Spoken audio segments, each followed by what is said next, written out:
गौतम बुद्ध से सीखें खुद को वश में करने का तरीका। एक बार गौतम बुद्ध एक शहर में प्रवास कर रहे थे। उनके साथ कुछ शिष्य भी थे। एक दिन उनके शिष्य शहर में घूमने के लिए निकले। वे शहर में घूम ही रहे थे कि तभी शहर के कुछ लोगों ने उन्हें अपशब्द कहे।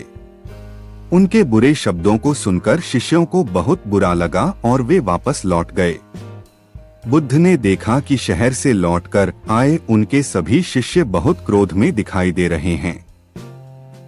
उन्होंने शिष्यों से पूछा, क्या बात है, आप इतने तनाव में क्यों हैं?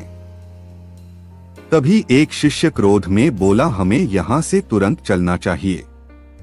जब हम बाहर शहर में घूमने गए थे तो यहाँ के लोगों ने बिना वजह हमें बहुत बुरा भला कहा।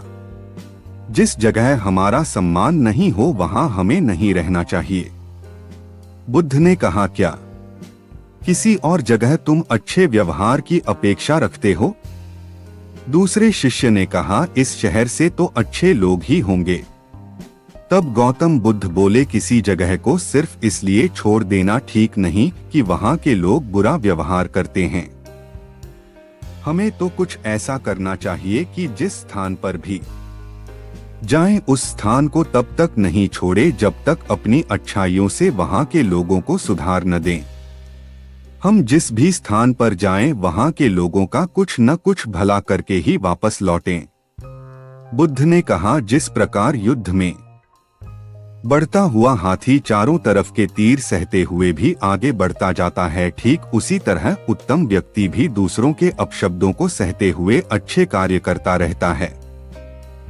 खुद को वश में करने वाले प्राणी से उत्तम कोई और नहीं हो सकता। बुद्ध की बात शिष्यों को अच्छी तरह से समझ में आ गई और उन्होंने वहां से जाने का इरादा त्याग दिया।